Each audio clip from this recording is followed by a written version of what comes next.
नमस्कार, आप देख रहे हैं सी न्यूज भारत और मैं हूं आपके साथ ज्योति अरोड़ा। वक्त हो गया है न्यूज बुलेटिन का, जिसमें हम जानेंगे कि कहां प्रेमी ने चाकू से गोद कर की प्रेमिका की हत्या, कहां सीएमओ ऑफिस में रिश्वत लेते हुए बाबू का वीडियो हुआ वायरल। साथ ही जानेंगे कि कहां वरिष्ठ पुलिस अधीक्षक द्वारा चलाया गया सघन चेकिंग अभियान। इन तमाम खबरों को जानेंगे विस्तार से, तो आइए निगाह डालते हैं इस वक्त की बड़ी खबरों पे। बांदा में प्रेमी ने चाकू से गोद कर की प्रेमिका की हत्या, खेतों में मिला प्रेमिका का शव, हत्या कर मौके से हुआ फरार प्रेमी प्रमोद। हाल ही में हुई थी प्रेमिका मंजू की शादी। हत्या से इलाके में सनसनी मच गई है। सूचना पर भारी पुलिस बल, फॉरेंसिक टीम एवं डॉग स्क्वाड के साथ मौके पर पहुंचे पुलिस अधीक्षक अभिनंदन। मामला देहात कोतवाली अंतर्गत महूखर गाँव का है। सुबह कोतवाली देहात क्षेत्र के महूखर गाँव में एक घटना हुई थी, जिसमें एक महिला उम्र लगभग 24 साल के आसपास, उसको एक व्यक्ति प्रमोद नाम के व्यक्ति ने उसकी हत्या कर दी।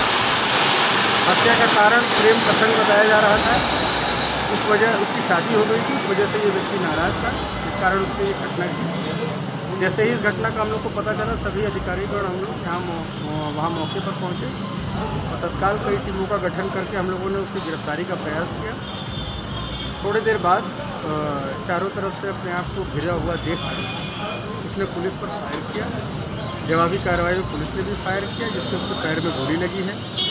उसे इलाज के लिए जिला अस्पताल में भर्ती करा दिया गया है। उसकी स्थिति सामान्य है और जिस प्रकार की जघन्य घटना उसने की है, उसके विरुद्ध कठोर विधिक कार्रवाई की है। सर, इसके पास कौन सा शस्त्र पाया गया?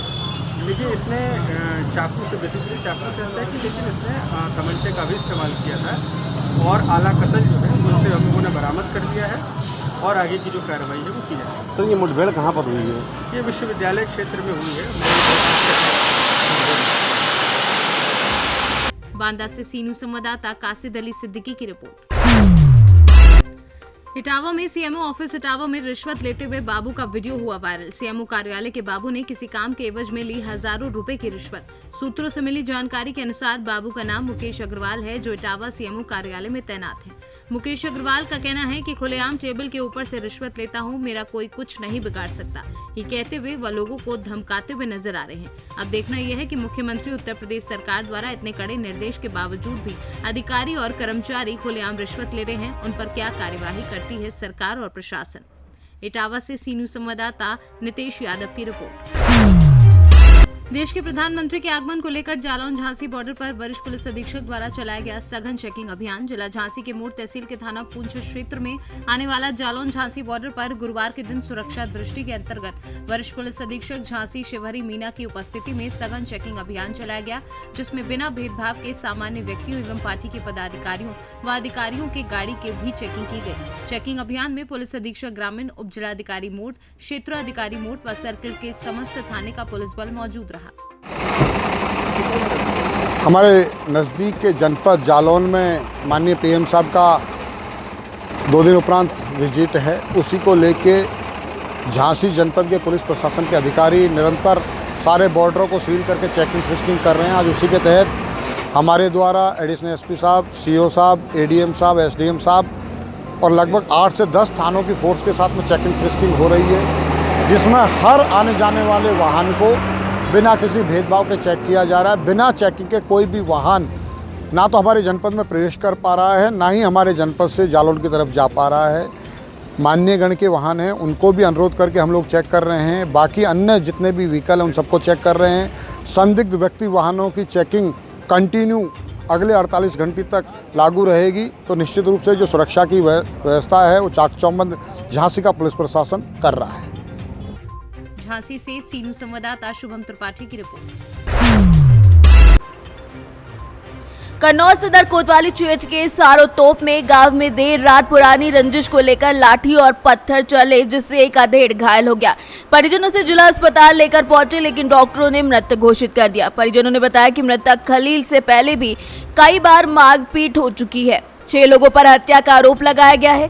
खलील की मौत की खबर सुनते ही परिजनों में कोहराम मच गया। पुलिस ने शव को कब्जे में लेते हुए मोर्चरी में रखवाया है। वहीं पुलिस आरोपियों की तलाश में जुट गई है। क्या नाम है आपका? मेरा नाम हफीजुद्दीन है सर। क्या हुआ आपको कोतवाली है रात में? सर हम बैठे, हमारे पिताजी बैठे हुए थे। ये लोग 5-6 लोग आए हमारे पिताजी हमारे भाई बैठे हुए 6 लोगों ने हमला कर दिया इन पर ज़बरदस्ती ने लात घूंसों से बहुत मारा है साहब।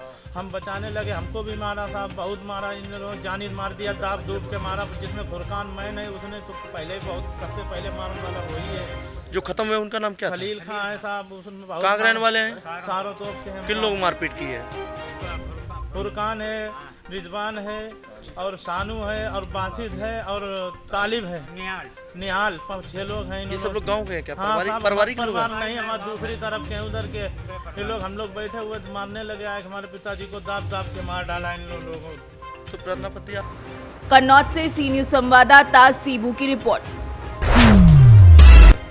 जिला नवरंगपुर ब्लॉक पापड़ाहांडी अंतर्गत डेंगागुड़ा पंचायत के बीरीगुड़ा प्राथमिक स्वास्थ्य केंद्र का पूरा मामला है, जहां फार्मासिस्ट विद्युत दलाई ने सरकारी मेडिकल के अंदर उनके क्वार्टर में चला रहे प्राइवेट क्लिनिक और गरीबों को लूट कर हो रहे मालामाल। सूचना मुताबिक मरीज जब अपने इलाज करवाने मेडिकल जाते हैं तो उन्हें मेडिकल दवाई के बदले बाहर दवाई देकर पैसा लिया जा रहा है। जब उनके घर में पत्रकार पहुंचे तो देखा कि बहुत से सरकारी और बाहरी दुकान वाले दवाई देकर जा रहे थे।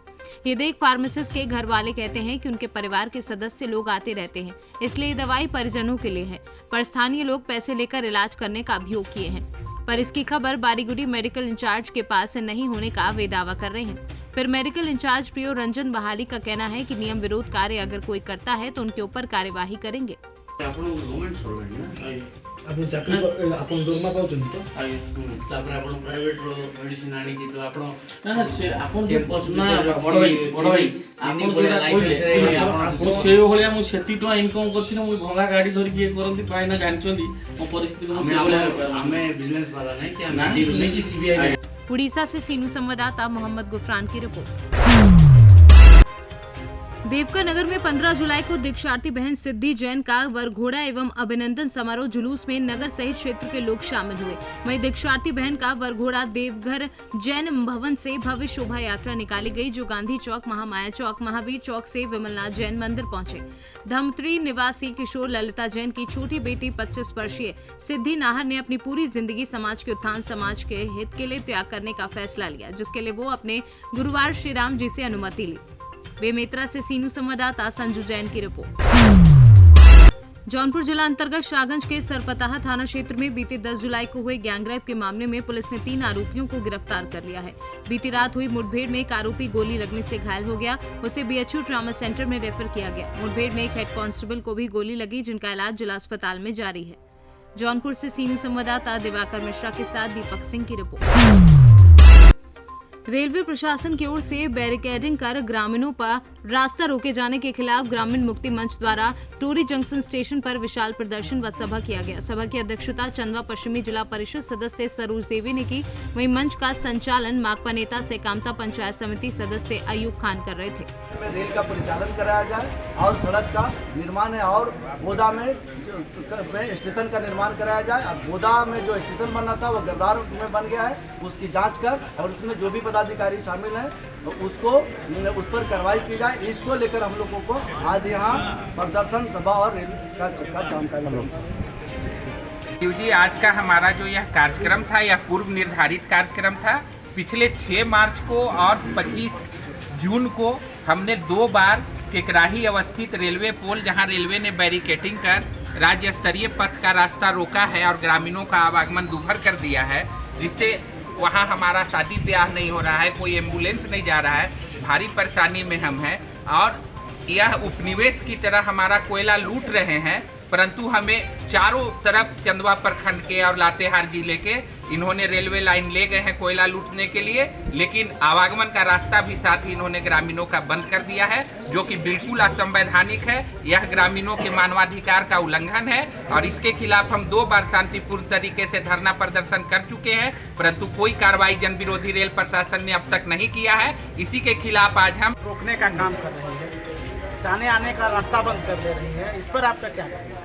मैं रेलवे प्रशासन से कहना चाहूँगी कि जो ग्रामीणों को दिक्कत हो रहा है, भंडार का केकराही हो गया, कपरसाही हो गया, अन्य गांव के लोगों को प्रॉब्लम हो रहा है आने जाने में, सबसे भारी तो मैं कहना चाहूँगी कि सरकार सबसे पहले प्राथमिकता देती है महिला को, कि महिला झारखंड में या पूरे देश में महिला को प्राथमिकता दिया जाता है, लेकिन देखने के लिए मिल रहा है कि जब उसी महिला प्रसव के दौरान तड़प के घर में ही रह जा रही है, बच्चे को भी नुकसान हो जा रही है, हॉस्पिटल तक नहीं पहुंच पा रही है। एक बहुत बड़ा प्रॉब्लम है। महिलाओं को आगे आने का मौका दिया जाता है, प्लस में महिलाओं को प्रसव कराने में दिक्कत हो रहा है तो घर में ही प्रसव हो जा रहा है। इसके लिए मैं पुलिस प्रशासन से कहना चाहूँगी कि जो समस्या है इनको दूर करें। जो भी प्रॉब्लम है, बोदा में है, केकराही में है, भंडारगढ़ा में है, ये सारे जगह बनाने का काम करेंगे, आगे बात उठाएंगे।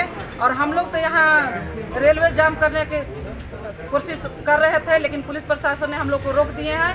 अगर हम लोग को नहीं करने दिए तो इसके बाद भी आगे हम लोग अपना कार्यक्रम चालू रखेंगे। ग्रामीणों के लिए जहाँ तक जाना पड़ेगा हद तक मैं जाऊँगी। मैं जिला परिषद चंदवा सरोज देवी बोल रही हूँ। धन्यवाद। उसको 2 दिन पहले भी मोटरसाइकिल जाने आने के लिए भी बैरिकेडिंग रेल प्रशासन के द्वारा कर दिया गया था। अभी देखा जा रहा है कि प्रदर्शन होने से पहले उसको चालू कर दिया गया। रेल प्रशासन क्या जताना चाहती है? रेल प्रशासन दिखाना चाह रहे हैं कि जब इस क्षेत्र के जिला परिषद आ रहे हैं, पंचायत के लोग आ रहे हैं, पंचायत समिति आ रहे हैं, साथ ही साथ ग्रामीण आ रहे हैं, इन लोग को दिखाना चाह रहे हैं कि हम लोग छूट कर दिए हैं। लेकिन कितना प्रॉब्लम होती है, एक तो सारे लोग न्यूज के माध्यम से जान रहे हैं, लेकिन इसके लिए रेलवे प्रशासन को कोई मतलब इन लोग का कोई भी सोच नहीं है कि यहाँ के इस क्षेत्र के जनताओं को मतलब परेशानी दूर होए। इसके लिए ये लोग अभी हम लोग को बताएं कि आगे हम लोग बात को रखेंगे और आगे बात रख करके हम लोग आगे के बात पहुँचाएंगे। रेल रोको अभियान को लेकर के ग्रामीण आए हुए हैं, उस पर सर आपका क्या तैयारी है? सुरक्षा व्यवस्था चाक चौबंद किया गया है। पर्याप्त संख्या में आरपीएफ के बल सदस्य तैनात हैं, साथ में टीआरपी अधिकारी और जवान हैं। सर ये ग्रामीण स्तर पर सर रेल गुजर रही है, बैरिकेडिंग सर करने का क्या उद्देश्य है सर? ग्रामीण लोग जाने आने में प्रॉब्लम हो रहा है, उसको लेकर के सर आप लोग क्या कर रहे हैं? और उसी को लेकर के सर आज ग्रामीण जो है टोरी स्टेशन में सर ये धरना प्रदर्शन और रेल रोको अभियान का बात बता रहे हैं सर, इसमें सर आपका क्या कहना है?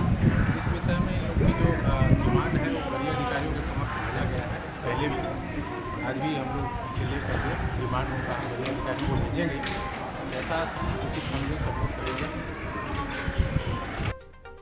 झारखंड से सीनू संवाददाता सईद अंसारी की रिपोर्ट। प्रतापगढ़ विकास खंड पट्टी के 42 गांव में सफल शुरुआत चलाई जाएगी, जिसके तहत बच्चों तथा महिलाओं के साथ साथ अभिभावकों को भी जागरूक करने का काम किया जा रहा है। सफल कार्यक्रम का शुभारंभ ब्लॉक सभागार में ब्लॉक प्रमुख राकेश कुमार सिंह पप्पू सिंह की अगुवाई में हुआ।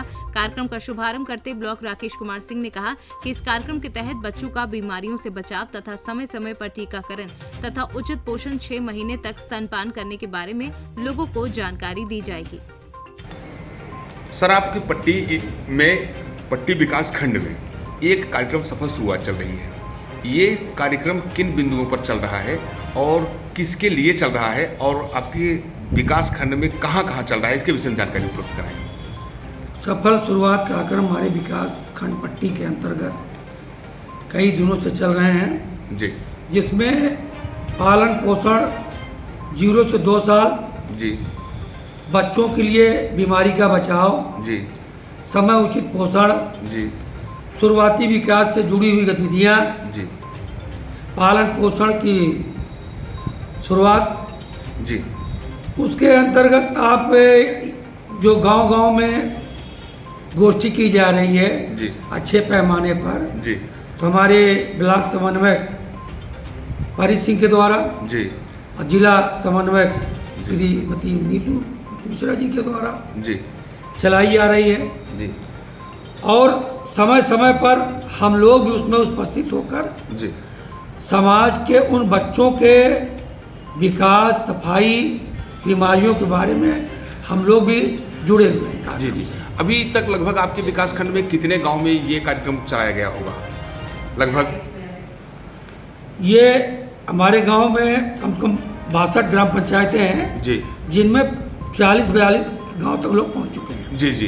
लगातार कार्यक्रम में जारी है? लगातार कार्यक्रम जारी है और आगे भी जारी रहेगा। आपकी ये जो ब्लॉक समन्वयक या ये सफल शुरुआत कार्यक्रम के अधिकारी कर्मचारी हैं, ये किनके सहयोग से ये कार्यक्रम चला रहे हैं?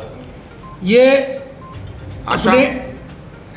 आशा हाँ एनम जी आंगनबाड़ी जी इनके सहयोग से गांव में कार्यक्रम चला रहे हैं इनके साथ। जी जैसे उनको भी टीकाकरण से जुड़ा रहना है, जी साफ सफाई से जुड़ा रहना है, जी ये साबुन से हाथ धोना, जी उठना बैठना, जी बच्चों को कैसे पाला जाए, कैसे दूध पिलाया जाए, जी हर चीज के बारे में इनके द्वारा गोष्ठी के द्वारा जी कार्यक्रम चल रहा है। ये कार्यक्रम उन्हीं जगह चल रहा होगा जहाँ के बच्चे अधिकतर अब लग रहा होगा कुपोषित हैं, कुपोषित है, और उनको जागरूक किया जा रहा है कि वो अपने बच्चों की उनको जागरूक भी किया जा रहा है, उनको बीमारियों से दूर भी किया जा रहा है। जी जी इसके दो प्रतापगढ़ से सीनू संवाददाता रोहित जायसवाल की रिपोर्ट। नारनौल रोड स्थित पीथड़ावास गांव के नजदीक देर रात की घटना। देर रात रेवाड़ी नारनौल मार्ग पर ओवरटेक करते वक्त ट्रोले और कार में भीषण टक्कर हुई। टक्कर इतनी भयंकर थी कि हादसे के बाद दोनों वाहनों में जबरदस्त आग लग गई और इस गांव में 5 लोग बुरी तरह से झुलस गए। आसपास के ग्रामीणों ने पहले तो अपने स्तर पर आग बुझाने का प्रयास किया और कुछ ही देर में फायर ब्रिगेड की गाड़ियों ने पहुंचकर कड़ी मशक्कत के बाद आग पर काबू पाया। सभी घायलों को रेवाड़ी के ट्रॉमा सेंटर में भर्ती करवाने के बाद उनकी गंभीर हालत देखते हुए रोहतक पीजीआई रेफर किया गया है। रेवाड़ी से सीनू संवाददाता चैन सिंह की रिपोर्ट। फिलहाल इस न्यूज बुलेटिन में बस इतना ही। देश और दुनिया की बाकी खबरों के लिए आप देखते रहिए सी न्यूज भारत।